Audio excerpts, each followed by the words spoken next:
يا مساء الجمال والدلع. النهاردة هنعمل حلة على البارد، وطريقتها سهلة وسريعة، ومكوناتها بسيطة، ومش هتاخد مننا مجهود كبير في المطبخ. طبعا في ناس كتير ملهاش في الكحك ومش بتحب تاكله في العيد، فحبيت اعمل لهم حاجة حلوة تكون سهلة وسريعة وما تاخدش منهم مجهود.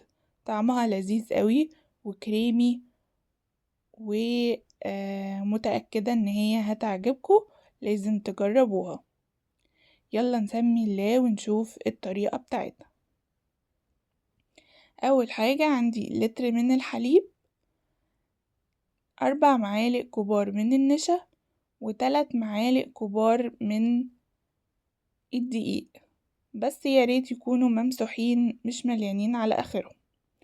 نص كوباية من السكر، ومعلقة كبيرة من الكاكاو الخام، و3 معالق كبار من الزبدة، كيس فانيليا، وكيس نسكافيه. هناخد بقى اللبن وهنبدأ نحط فيه المكونات بتاعتنا، بس هنسيب الزبدة على جنب، هنحطها في الآخر. نزلت بالدقيق والنشا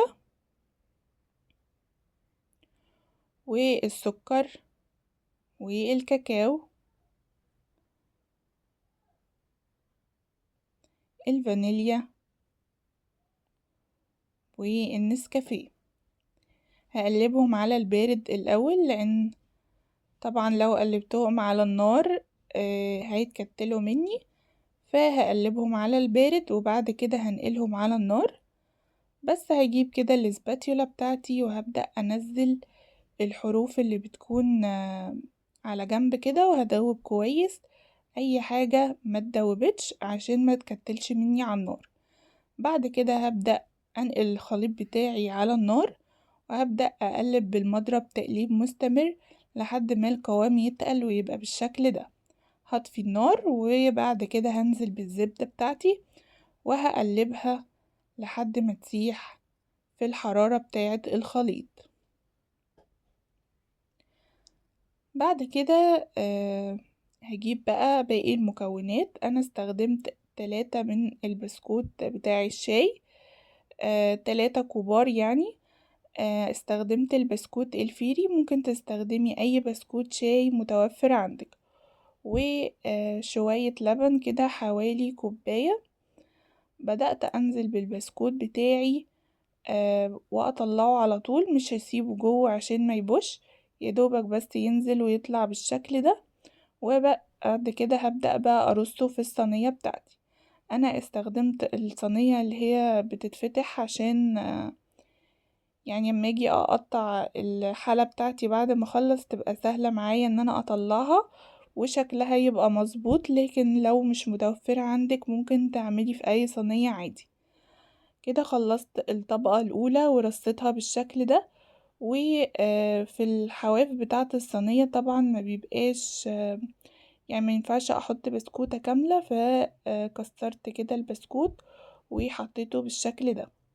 بعد كده هنزل عليه بالخليط اللي احنا عملناه، وطبعا الخليط بتاعي لسه سخن، عايزة انزل بيه وهو سخن عادي جدا عشان يبقى سهل معايا في الفرد.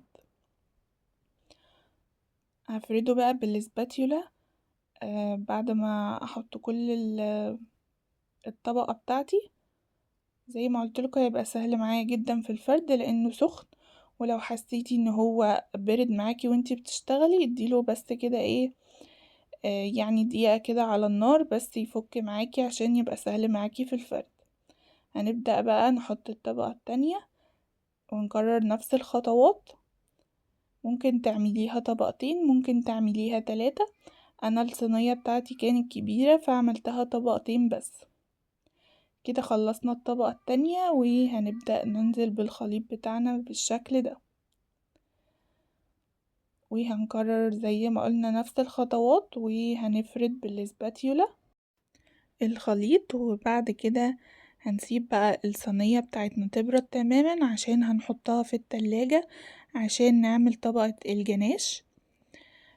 طبقة الجناش بتكون اختياري، ممكن تسيبيها كده بس لو انتي حابة، ممكن تزينيها بشوية كاكاو باودر وتسيبيها كده.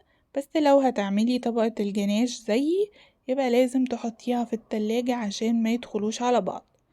استخدمت 4 مكعبات من الشوكولاتة الخام، ونزلت عليها بمعلقتين صغيرين من القشطة أو معلقة كبيرة مليانة.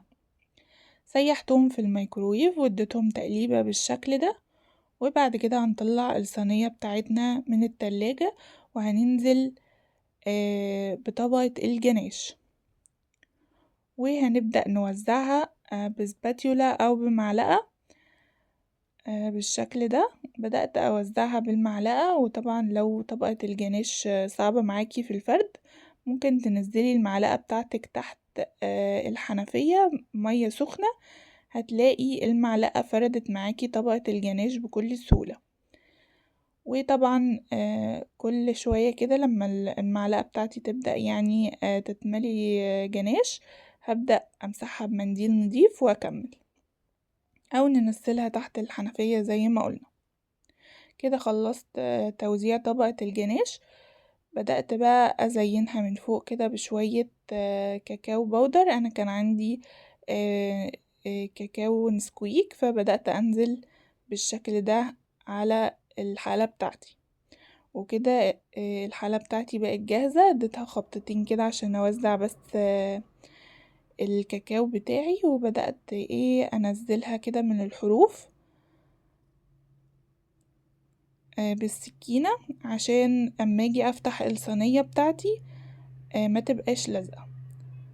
وطبعا برضو كل ما السكينة بتاعتي تتملي جناش هبدأ امسحها بمنديل نضيف. فتحت بقى الصينية بتاعتي وبدأت اقطع الحالة بتاعتي عشان اوريكم قد ايه هي كريمي وبتدوب في البق. انا متأكدة ان انتم مش هتندموا لو جربتوها. جربوها وقولولي رأيكم في الكومنتات. اتمنى يكون الفيديو عجبكم، ما تنسوش اللايك والشير. كان معاكم إسراء، سلام.